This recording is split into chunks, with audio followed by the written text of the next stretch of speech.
जरूरतें जब मजबूर बनाती हैं तो दर्द अता होता है। हमदर्दी दिखाने वाला दूर दूर तक नहीं दिखता, लेकिन जरूरतें जब अपराधी बनाती हैं तो रही सही हमदर्दी भी छिन जाती है।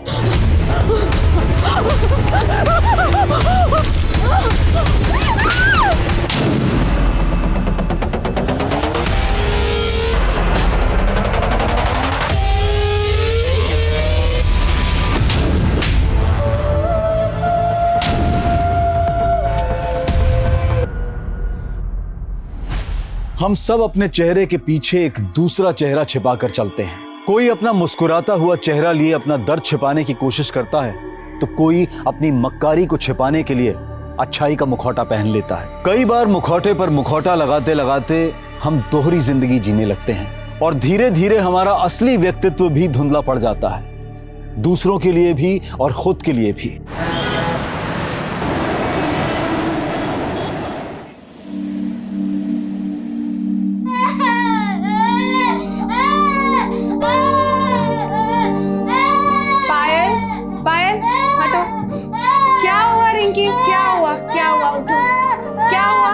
ये लोग मिलके आपको डरा रहे हैं? कुछ नहीं होगा, आप तो बहुत स्ट्रॉन्ग गर्ल हो ना। Rinki is a brave girl. अरे लगेगा अभी पता भी नहीं चलेगा। हो गया, फिनिश हो गया, हो गया, हो गया। पायल, इन्हें उतार दो।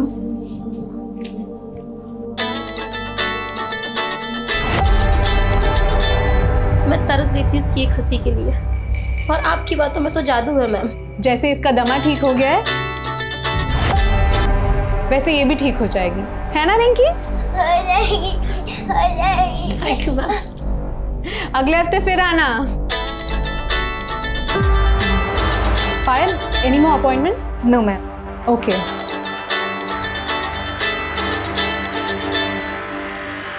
तुम थोड़ी देर वेट नहीं कर सकते क्या?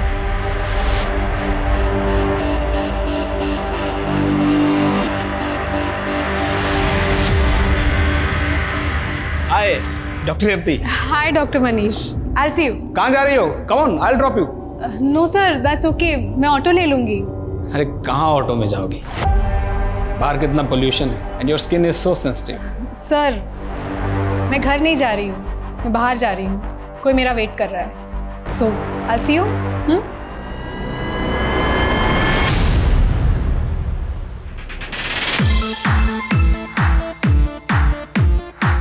हे भगवान, ये लड़की भी ना कभी नहीं मेरी बात सुनती। जसप्रीत, जसप्रीत वॉल्यूम कम कर। उफ, ये लड़की भी ना। ओह मैडम, टी ब्रेक। म्यूजिक क्यों बंद किया? जस्ट चल मेरे साथ थोड़ा डांस कर।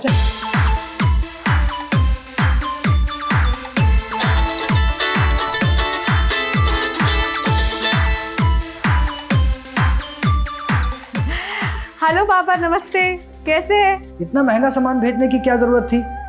अरे अब छोड़िए ना। अब मम्मी पापा कंजूस होंगे तो बच्चों को तो उनके लिए शॉपिंग करनी पड़ेगी ना। अरे आप फोन दीजिए हमको और जाइए, ये कपड़े ना बदल कर आइए। मेरी माँ बाप की ज़रूरतें, उनकी छोटी छोटी खुशियाँ ही मेरी ज़िंदगी है।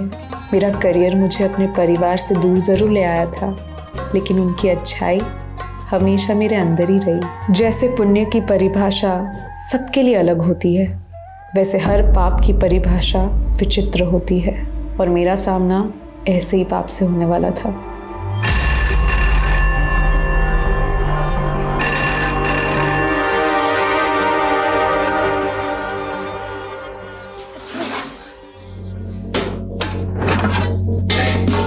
अरे इसमें भी नहीं है, चूहा खा गया। तुम लोग थोड़े थोड़े खा लो, जब पापा राशन लेके आएंगे ना तब।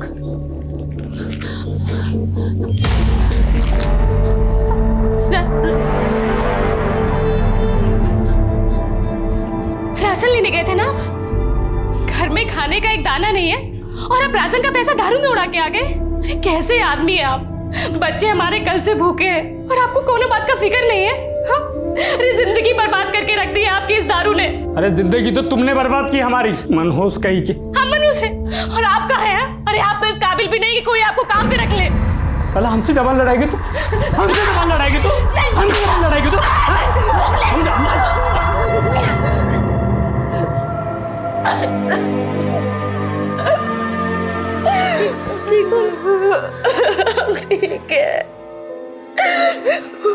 लगाए ना, लगाए। हम तुम लोग का पेट भरेंगे। रो मत। अब कुछ लेके आते तुम लोगों को खाने का। यही रहना।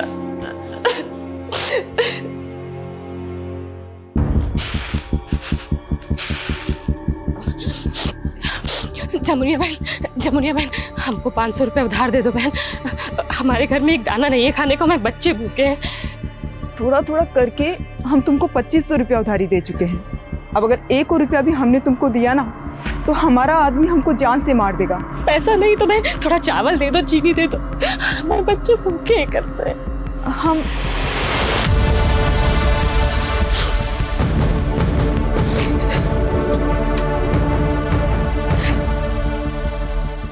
कितना बार तुमको बोले हैं हम कि सबको चौखट पर मत खड़ा होने दिया करो, समझ में नहीं आता तुमको? देखो सरस्वती, मुफ्त में दुनिया में कुछ भी नहीं मिलता है। पैसा दोगी तभी राशन मिलेगा। भैया हम आपकी दुकान में कोई भी काम कर लेंगे भैया।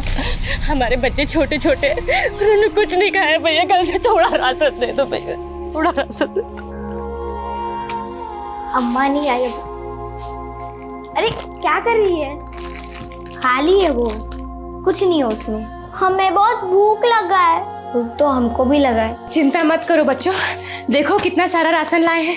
आओ, दाल है, चावल है। आज हम दाल भात खाएंगे। हाँ, आज तुम लोग भरपेट दाल भात खाओगे। देखो बच्चों, अब तुम लोग बड़े हो रहे हो, तुम लोग को समझ में आ रहा होगा कि इंसान को 2 वक्त का रोटी जुटाने के लिए कितना संघर्ष करना पड़ता है। संघर्ष? ये क्या होता है मम्मी?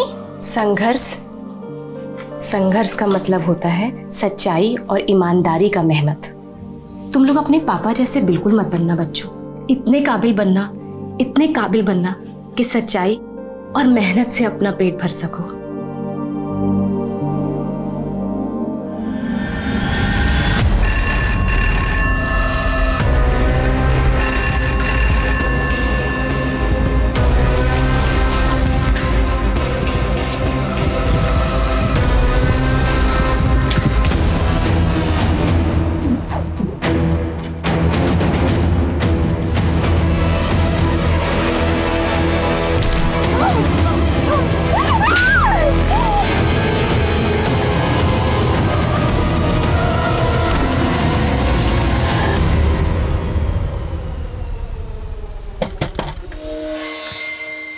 अरे क्या हुआ?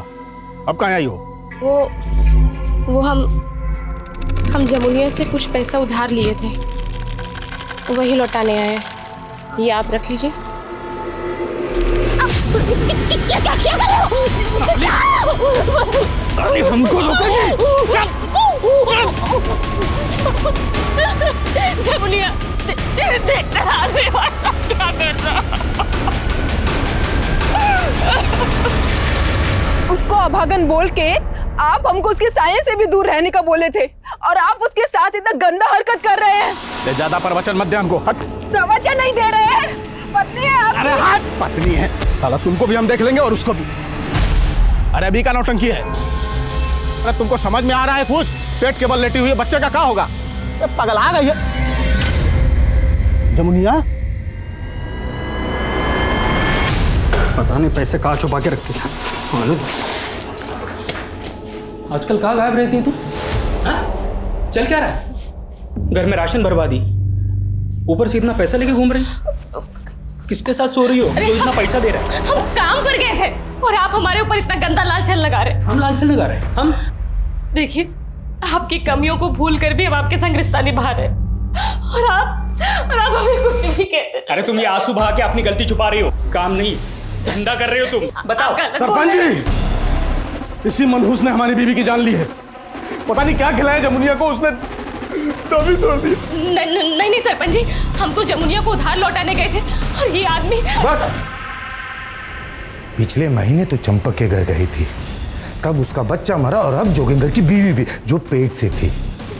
ये कोई संजोग नहीं है, ये तेरा प्रकोप का नतीजा है। ओझा जी ने जिस डायन का अंदेशा दिया था वो तू ही है, इसीलिए तुझे सजा देना जरूरी है, वरना तो एक एक करके हम सबका जान ले लेगी। सरपंच जी, हम कोई डायन मैन नहीं है। ले जाओ इस डायन को। अरे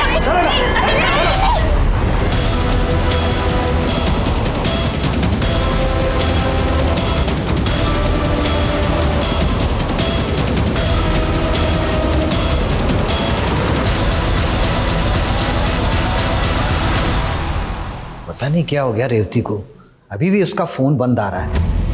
वो रेवती ने अपने रूममेट का नंबर दिया था ना, उसको लगाइए आप जरा। मैसेज किया था उसने, फोन बनने के लिए दिया था ना, मैसेज उड़ गया होगा। कितनी बार कहा है आपसे कि जरूरी नंबर डायरी में लिखा करिए।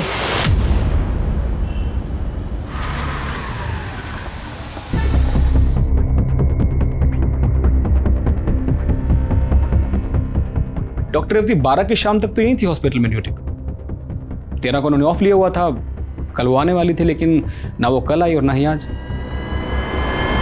छोड़ दो सरपंच जी, सरपंच जी, सरपंच जी, सरपंच जी, हम कोई डायन मैन नहीं है सरपंच। अच्छा तो नहीं है, तो बहुत खतरनाक औरत है।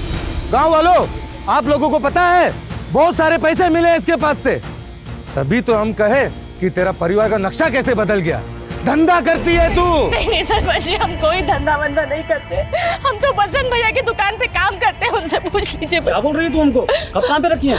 अरे भैया झूठ मत बोलो, तुम ही बोले। अरे ये एक नंबर की झूठी और मक्कार औरत है। नहीं नहीं नहीं सरपंच जी। अरे इसका पति भी शक करता है इस पे। ले जाओ इसे, पूरे गांव घुमाओ इसे। पापा मम्मी को बचा लो।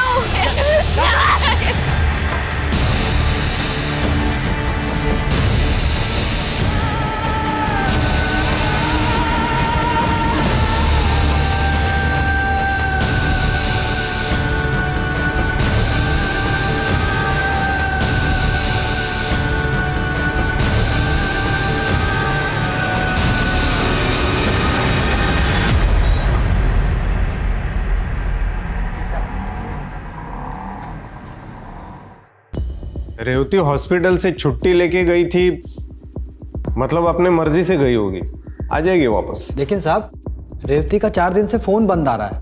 वो अपनी मर्जी से गई होती तो हम लोगों को बता के जाती। किसी लड़के वड़के के साथ चक्कर होगा और आप उस लड़के के खिलाफ होंगे, इसलिए वो भाग गई। नहीं साहब, ऐसा नहीं है, हमारी रेवती ऐसी नहीं है। आप रेवती की गुमशुदगी की रिपोर्ट लिख लीजिए बस। देखिए, आप हमें मत सिखाइए क्या लिखना है और क्या नहीं लिखना है। ऐसे केसेस रोज आते हैं यहाँ पे और आखिर में वही निकलता है, लड़का लड़की का चक्कर। शिंदे, नंबर लिहून घ्या यांचा।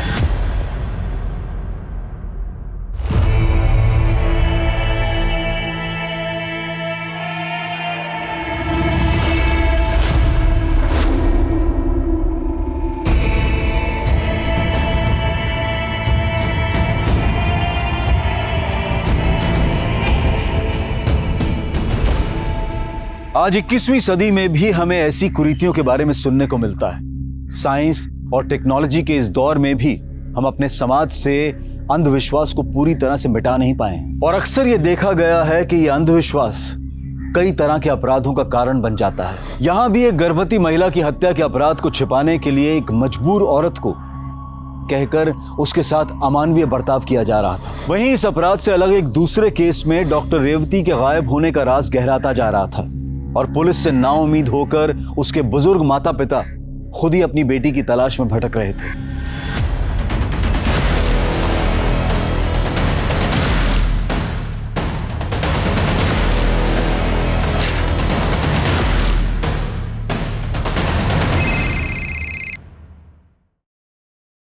हेलो,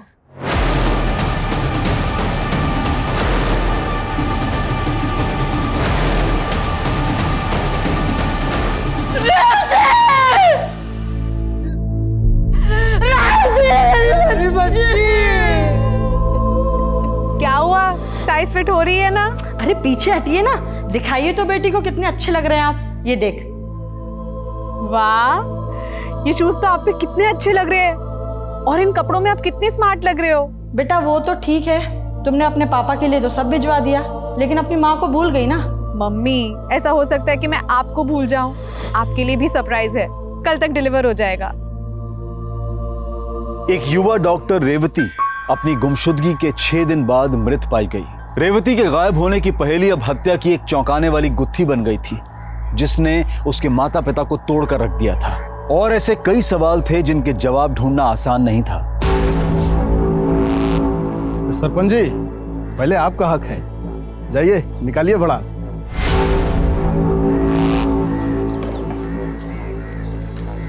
नहीं नहीं सरपंच जी हमको छोड़ दीजिए सरपंच जी। नहीं नहीं नहीं।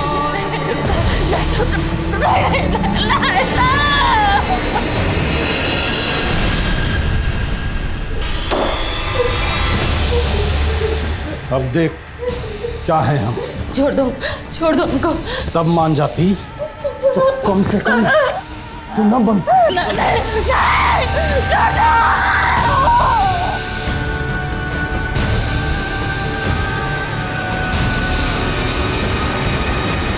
आपने बोला था आपकी बेटी हॉस्पिटल से छुट्टी लेके अपने मर्जी से कहीं गई थी, तो फिर उसकी लाश यहां से 25 किलोमीटर दूर आर्य रोड में कैसे मिली? ये रेवती वहां किसके पास गई थी जिसने उसका रेप कर दिया? रेप? हाँ, रिपोर्ट में तो वही लिखा है। फिलहाल उसकी लाश आपको सौंप रहे, यहाँ पे साइन कर दीजिए। आप लाश को सौंप के केस को रफा दफा करना चाह रहे हैं?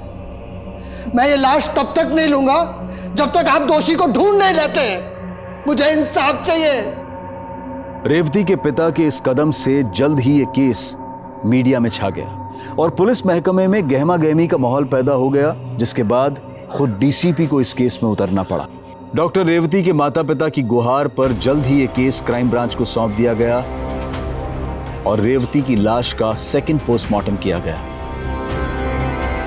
सेकंड पोस्टमार्टम रिपोर्ट में भी यही मेंशन है कि स्ट्रगल की वजह से विक्टिम की बॉडी पर काफ़ी इंजरीज थी और रेप करने के बाद विक्टिम को गला दबाकर मार दिया गया।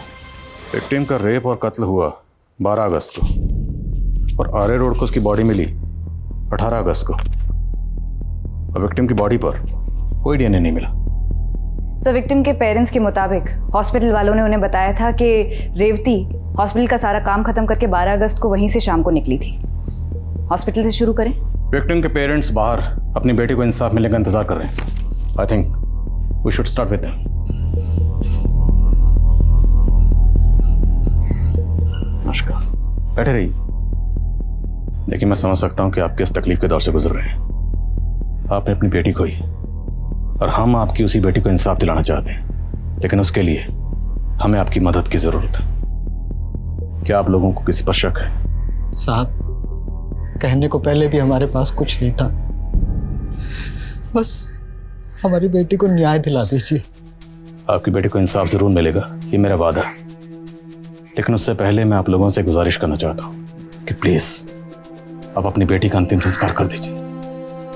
इल्तिजा है मेरी।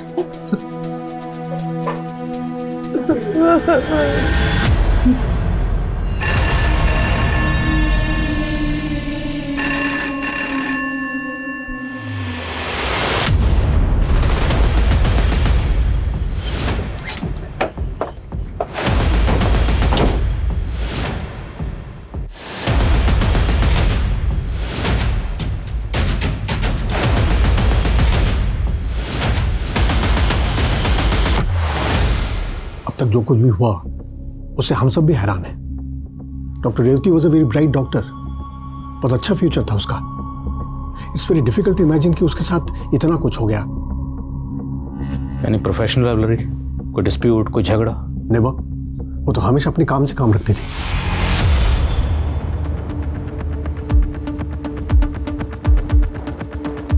सर, ये 12 अगस्त की फुटेज है, जिस दिन डॉक्टर रेवती को यहाँ आखिरी बार देखा गया था।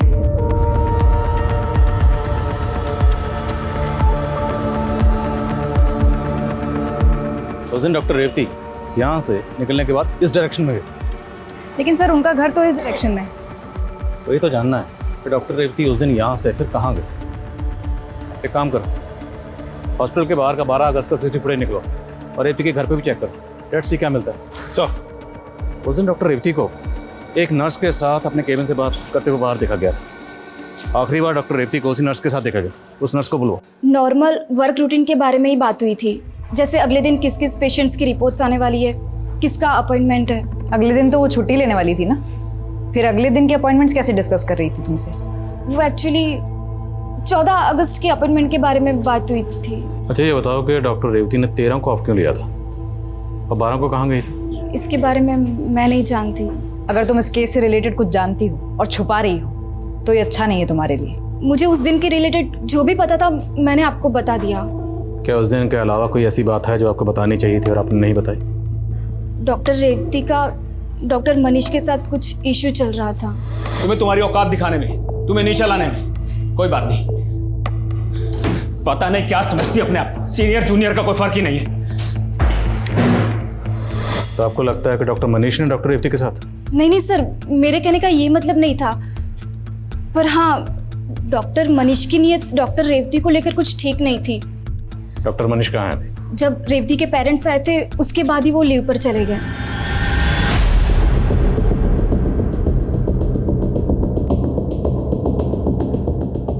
ये लैपटॉप रेवती का है? हाँ सर।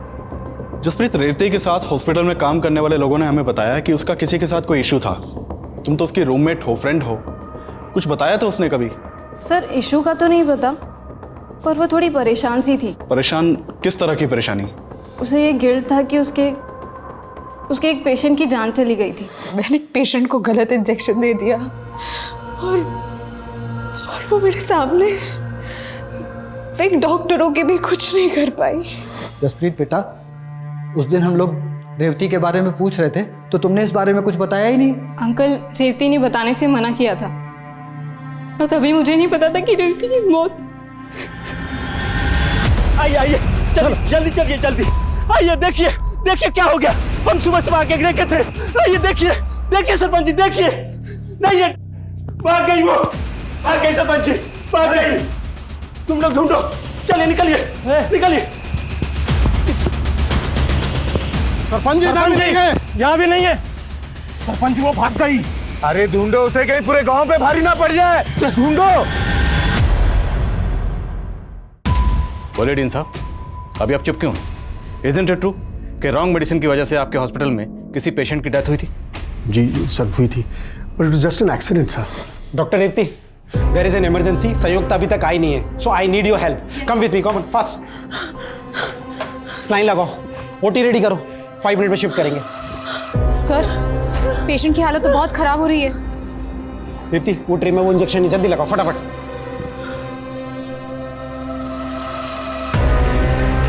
संयुक्ता कहाँ थी तुम यार? पेशेंट का प्रॉब्लम है।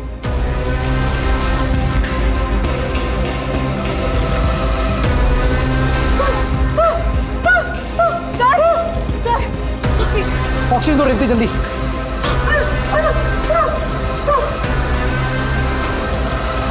ठीक है कर दिया रेवती तुमने। कौन सा इंजेक्शन दे दिया तुमने? सर, मैंने तो यही इंजेक्शन लगाया था जो आपने मुझसे कहा था। उसके बाद पेशेंट की मौत हो गई सर, और घर वालों ने बहुत हंगामा मचाया।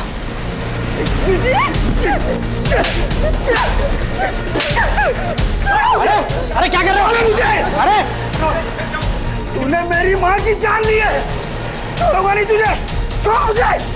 हमने बड़ी मुश्किल से पेशेंट की फैमिली को शांत किया और एक इंटरनल इंक्वायरी की। And I check myself sir, तो पता चला कि पेशेंट को जो इंजेक्शन दी गई थी उस बॉटल की लेबल ओरिजिनल थी, लेकिन इंजेक्शन में दवाई अलग थी सर, और उस दवाई की वजह से पेशेंट की मौत हो गई।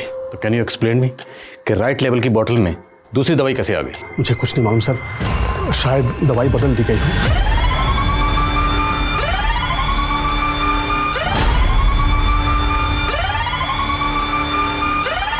तो आपको ये तो मालूम होगा कि दवाई बदली किसने?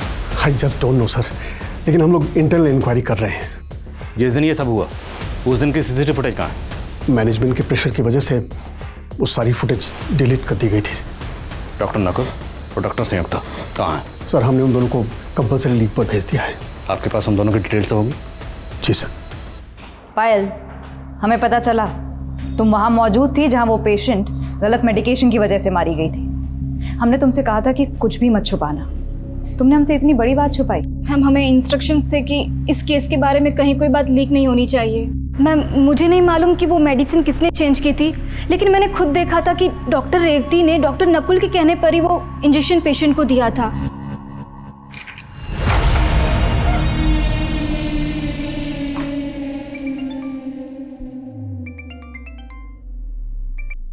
हाँ नकुल, बोलो। ये रेवती का मामला तो कुछ ज्यादा ही बढ़ता जा रहा है। आई थिंक हमें अंडरग्राउंड होना पड़ेगा। सरपंच जी, सरपंच जी, वो वहां मिल गई है, वहां पड़ी हुई है। चलो सरपंच जी, ये देखिए, हम हल्का होने जा रहे थे तभी हमने देखा यहाँ पर। देखो सरपंच जी तो मर गई। अरे ये मरी नहीं है, नहीं है, पता नहीं कब जिंदा हो जाएगी। इसके शरीर की ऐसी हालत करो कि ये फिर से अपने शरीर में ना घुस पाए। उठाओ पत्थर, पत्थर उठाओ। जैसे ही कुछ पता चले मुझे तुरंत अपडेट करो। सर, डॉक्टर नकुल और डॉक्टर संयुक्ता दोनों गायब हैं। दोनों के नंबर्स भी बंद आ रहे हैं। हालांकि मैंने दोनों के नंबर सर्वेलेंस पे डाल दिए हैं, पर जिस तरीके से ये दोनों अंडरग्राउंड हुए, ऐसा लगता है कि रेवती के मर्डर केस से इनका जरूर कोई लेना देना है। और डी नित्यानंद ने बताया था कि पेशेंट की मौत इंजेक्शन की डोज बदलने की वजह से हुई।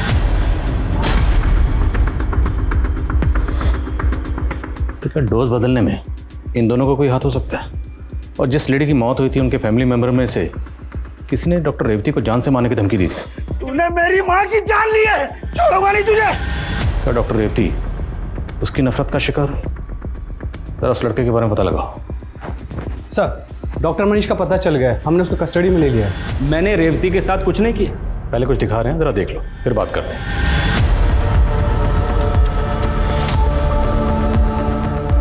ये कौन है?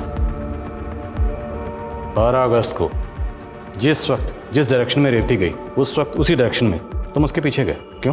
सर, अगर रेवती का और मेरा एग्जिट टाइम सेम है और जिस डायरेक्शन में वो गई मैं भी उसी डायरेक्शन में गया, तो मैं कल्प्रिट हो गया। सर, रेवती के मर्डर से मेरा कुछ लेना देना नहीं है। Please believe me. Sir, Revathi के कॉल रिकॉर्ड में एक आनंद नाम के लड़के का नंबर मिला है जो इंदौर के एड्रेस पर रजिस्टर्ड है। सर, 12 अगस्त को आनंद का फोन भी शिवाजी नगर में एक्टिव था, जहां रेवती का फोन बंद हुआ था। इंदौर? रेवती भी इंदौर की रहने वाली थी।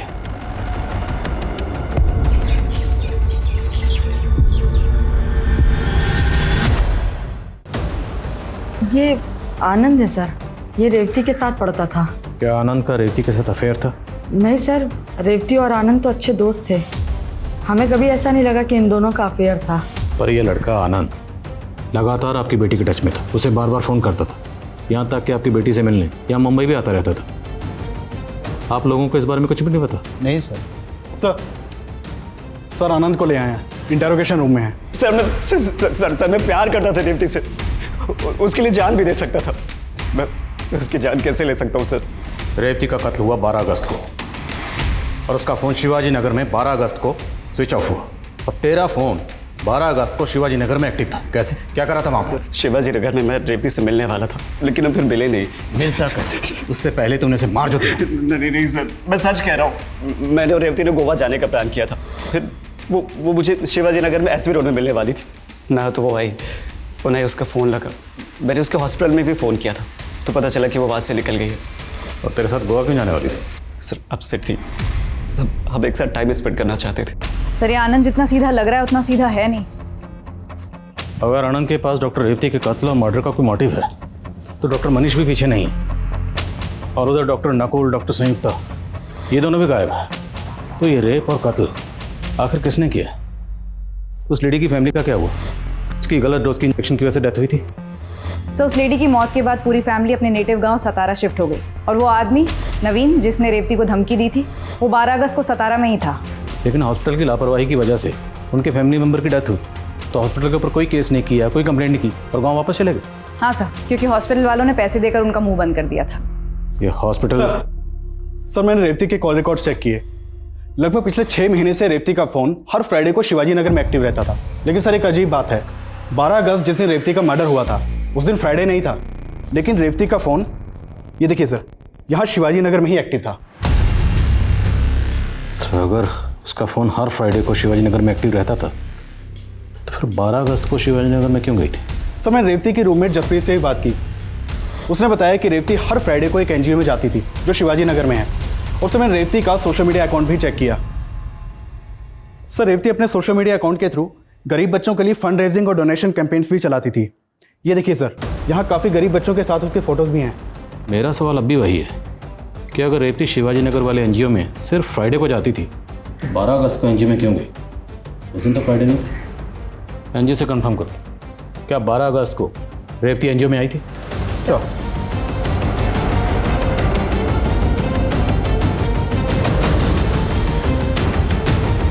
ये बात सच है मैडम कि रेवती यहाँ बच्चों के साथ वक्त बिताने आती थी, लेकिन 12 अगस्त को संडे था, वो उस दिन यहाँ नहीं आई थी।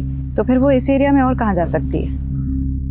क्या आपको कोई आइडिया है आसपास कोई ऐसी जगह जहाँ वो आती जाती हो? नहीं, इस बारे में तो मुझे कुछ नहीं मालूम, लेकिन हाँ, 10 अगस्त को यहाँ आई थी। बाय बच्चों, bye, see you guys, bye bye bye. और वो अपनी एक डायरी यहाँ भूल गई थी। मैंने सोचा नेक्स्ट फ्राइडे आएगी तो उसे दे दूंगी, लेकिन उसके पास से उसका फोन ही बंद आ रहा है। वो डायरी आप हमें दे दीजिए। जी सर, डायरी देखकर लगता है रेवती रोजाना डायरी लिखती थी। 9 अगस्त तक की एंट्रीज उसमें हैं।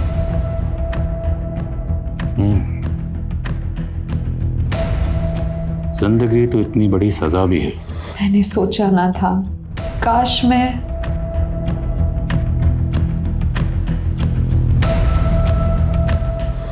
तो कुछ फलसफा सा लिखा हुआ, जो लिखा गया है वो अधूरा है और लिखने के बाद काटा गया।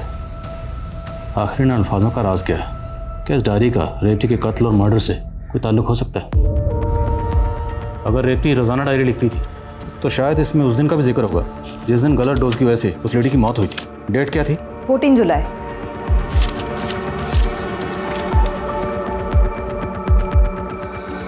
तो आज कुछ लिखने का मन नहीं कर रहा, पर सोच रही हूँ कि शायद लिखने से कुछ मन का बोझ हल्का हो जाए।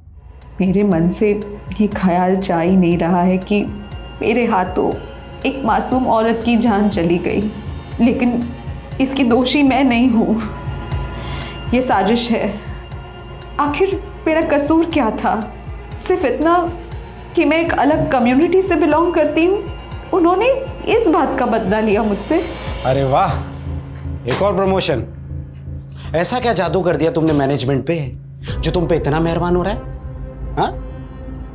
ये कोई जादू नहीं है, मेरी काबिलियत है, मेरा डेडिकेशन है। लेकिन आप लोगों से कहा, एक्सक्यूज मी, तुम तो डॉक्टर बनने के भी लायक नहीं हो, लेकिन तुम्हारी कम्युनिटी के स्टूडेंट्स को ना इतनी रियायत मिलती है कि कम नंबर लाकर भी तुम्हें डॉक्टर डिग्री मिल गई। और डिग्री मिलते ही अपना उसने का जादू चलाना शुरू कर दिया। तभी तो डॉक्टर मनीष तुम पे इतना फेवर करता है ना। अब दोनों की सोच उतनी ही घटिया है जितनी डॉक्टर मनीष की। खैर, वक्त बता देगा कि ईमानदारी कभी नहीं हारती। वक्त जरूर बताएगा, लेकिन हमें नहीं, तुम्हें। देख लेना। चलो। इस डायरी में तो इस बात का जिक्र है कि इंजेक्शन की डोज डॉक्टर नकुल और डॉक्टर संयुक्ता ने बदली थी। यस सर, हम डॉक्टर नकुल और डॉक्टर संयुक्ता के बारे में पता ही कर रहे थे कि डॉक्टर संयुक्ता का फ़ोन अक्सर पुणे में एक्टिव रहता है, ये पता चला। और उसके दूर के मामा भी पुणे में रहते हैं। उठाओ। सर।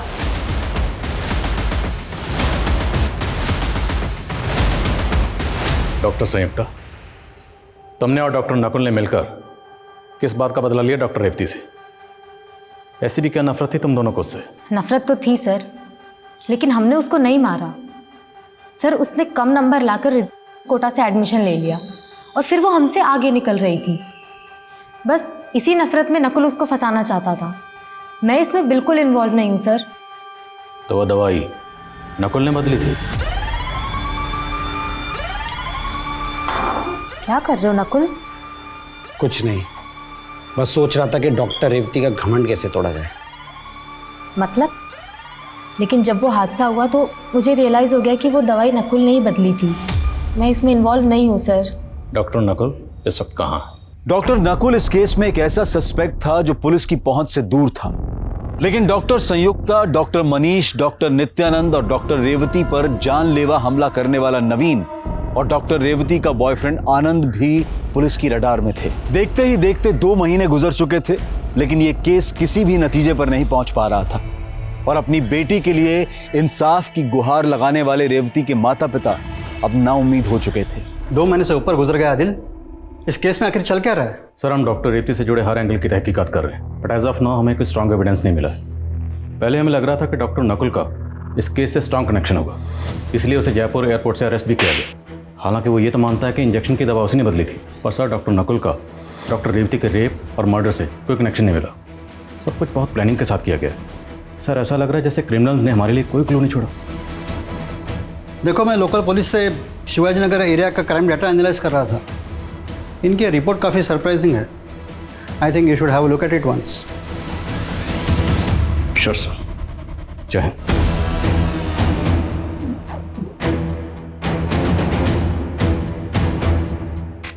इस रिपोर्ट के मुताबिक 1 अगस्त से लेके 1 अक्टूबर के बीच में शिवाजी नगर में चोरी, स्नैचिंग, लूटपाट, इन सब वारदातों में 70% की कमी आई। सर लेकिन इस डेटा का हमारे केस से क्या कनेक्शन है? कनेक्शन है। डॉक्टर रेवती का मर्डर कब हुआ? 12 अगस्त। और अगस्त के महीने में ही शिवाजी नगर में चोरी, लूटपाट और चेन स्नैचिंग इन सब वारदातों में 70% की कमी आई। शिवाजी नगर पुलिस से कांटेक्ट करो। जिस भी ऑफिसर ने ये रिपोर्ट तैयार की है उससे बात करो। सर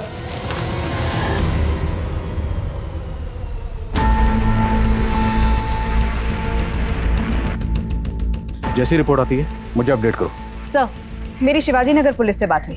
उनका एक ऑब्जर्वेशन है, शिवाजी नगर में एक सिग्नल के पास कई भिखारी बैठते थे जो अगस्त महीने की शुरुआत से ही गायब है। लोकल पुलिस को लगता है कि इन क्राइम्स में उन लोगों का हाथ हो सकता है। और अगस्त में ही डॉक्टर रेवती का कत्ल और रेप हुआ, तो मुमकिन है ये सारे इसलिए अंडरग्राउंड हुए होंगे कि कहीं पुलिस इन्हें डॉक्टर रेवती के केस में अंदर न कर दे। या ये भी मुमकिन है कि इन्हीं में से किसी ने डॉक्टर रेवती का कत्ल और मर्डर किया। तुमने डॉक्टर रेवती के सोशल मीडिया अकाउंट से उसकी कुछ पिक्चर कैप्चर की थी। जी सर। उन सारे बच्चों को आइडेंटिफाई करो और सबसे बात करो। सर रेवती के साथ एनजीओ के जिन बच्चों की फोटोज हैं उन सभी से पूछताछ की, लेकिन कोई इन्फॉर्मेशन नहीं मिली। एक फोटो ऐसी है जिसमें रेवती के साथ जो लड़की है जो एनजीओ की नहीं है। अगर ये बच्ची एनजीओ की नहीं है तो कौन है? देखने में किसी गरीब घर की लगती है। शिवाजी नगर सिग्नल के आसपास लोगों से पूछो और पता लगाओ ये बच्ची कौन है। सर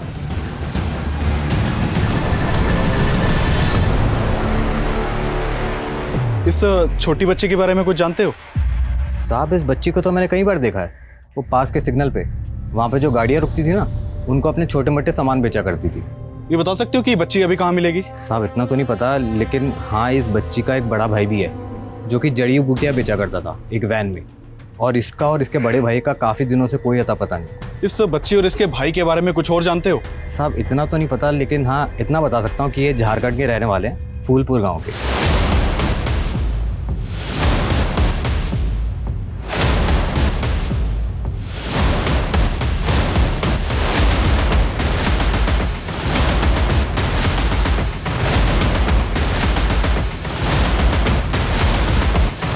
जानते हैं इसको? मैम ये तो हमारे गांव की रानी जैसी दिखती है, हमारे गांव में रहती थी। घर कहाँ है इसका?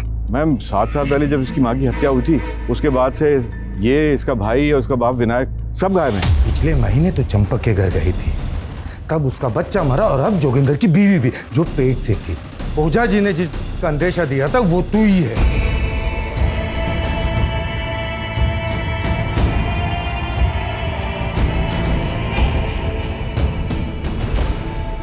सरपंच जी तो मर गई। क्या? रानी की माँ और लाश मिली थी उसकी? किसने मारा था उसे?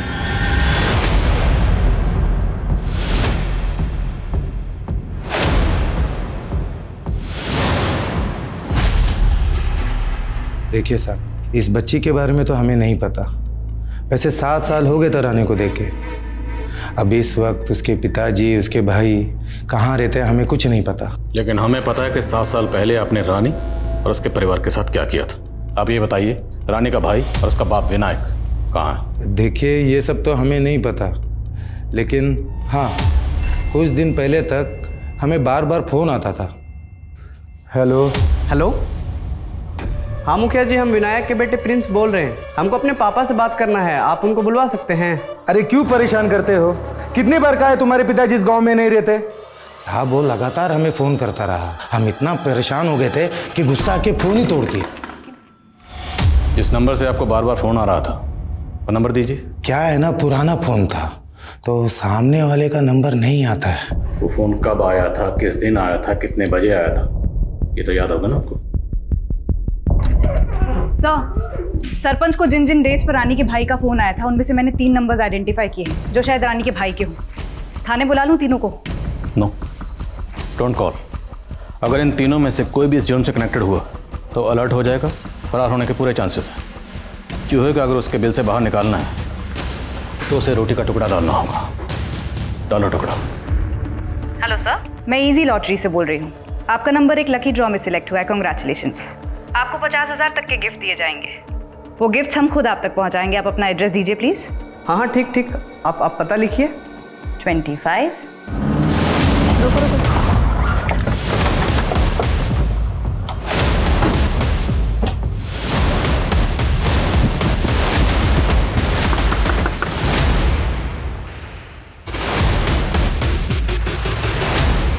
डॉक्टर रेवती को जानती थी? दीदी दीदी दीदी ये पेन ले लो ना। नहीं खड़ी हो खड़ी हो। कितने के ये पेन? 50 रुपए के। ये ले 100 रख, और ये पेन भी तू रख, ठीक है? तूने कुछ खाया? वो बहुत अच्छी थी, हमेशा दूसरों की मदद करती थी। अच्छा ये बताओ, तुम्हारे मम्मी पापा कहाँ हैं? मेरी माँ नहीं है, वो मर गई। मेरी बहन से बहुत प्यार करती थी, हमेशा इसके बारे में ज़्यादा जानने की कोशिश करती थी। डॉक्टर रेवती तुम दोनों से पूरी हमदर्दी रखती थी, इनफैक्ट तुमसे तो बहुत प्यार करती थी। तो डॉक्टर रेवती के इस प्यार से, इस हमदर्दी से किसी को क्या प्रॉब्लम थी? हमदर्दी दिखाती थी, यही प्रॉब्लम थी।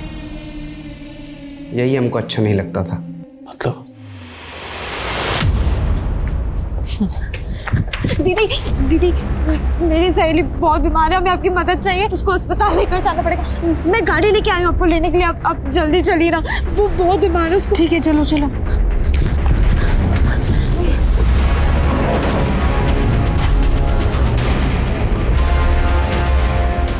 अरे ये तो हॉस्पिटल का रास्ता नहीं है, कहाँ जा रहे हैं हम? शॉर्टकट से जा रहे हैं।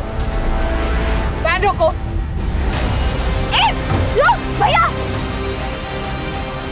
वो रानी से जब आखिरी बार मिली तो हमने देखा मोबाइल, फ़ोन, पर्स, चेन। हमने सोचा कि अगर सब कुछ चुरा के बेच दिया तो 10,000 तो हो जाएगा, तो उस दिन उसको चकमा दे दिया। ये ले, सारा सामान पकड़ और गाड़ी में जाके बैठ जा। अब जाना।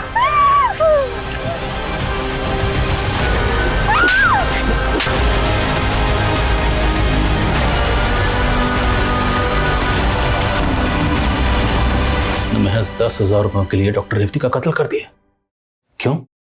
सिर्फ इसलिए कि तुम्हारी बहन से प्यार करती थी, तुम दोनों से हमदर्दी रखती थी। उससे पहले जो तूने इतनी चोरियां की, वो किसकी हमदर्दी का बदला था? माँ की मौत के बाद ही आत्मा मर गई थी साहब। सिर्फ पैसा नजर आता था। अगर पैसा होता ना तो हमारी माँ नहीं मरती। अपनी बहन को अच्छी जिंदगी देने के लिए हम ऐसे हो गए। रेप क्यों किया? अगर तुम्हारी माँ जिंदा होती ना तो उसे शर्म आती कि तुम्हारे जैसा बेटा पैदा किया, और जिस बहन की जिंदगी बनाने के लिए तूने रेप और कत्ल किया, तुम्हें पता है तुमने अपने साथ साथ इस मासूम की जिंदगी बर्बाद कर दी। रेवती एक ब्राइट डॉक्टर थी, लेकिन सिर्फ कुछ पैसों के लालच में उसकी हत्या कर दी गई, जिससे उसके माता पिता समेत सब लोग सकते में हैं। रानी और प्रिंस के बयान के मुताबिक उनकी मां सरस्वती को जोगिंदर, सरपंच अजीत और बाकी गांव वालों ने पत्थर मार मार कर मार दिया था। इस खबर के बाहर आने के बाद वहां के डीएम ने जांच के आदेश दिए और 7 साल पुराने इस केस में दोबारा से इन्वेस्टिगेशन शुरू हुई। उम्मीद है कि सरस्वती के दोषियों को सजा मिलेगी, लेकिन हमें यह भी सोचना होगा कि रानी और प्रिंस जैसे नाबालिग बच्चे इतने कठोर क्यों बन गए कि उन्हें इस हत्या का जरा भी मलाल नहीं। अब मैं अनूप सोनी आपसे विदा लेता हूं, फिर मुलाकात होगी क्राइम पेट्रोल सतर्क में एक और नए केस के साथ। तब तक अपना और अपने परिवार का ख्याल रखें, सतर्क रहें, सुरक्षित रहें और देखते रहें क्राइम पेट्रोल सतर्क। जय हिंद।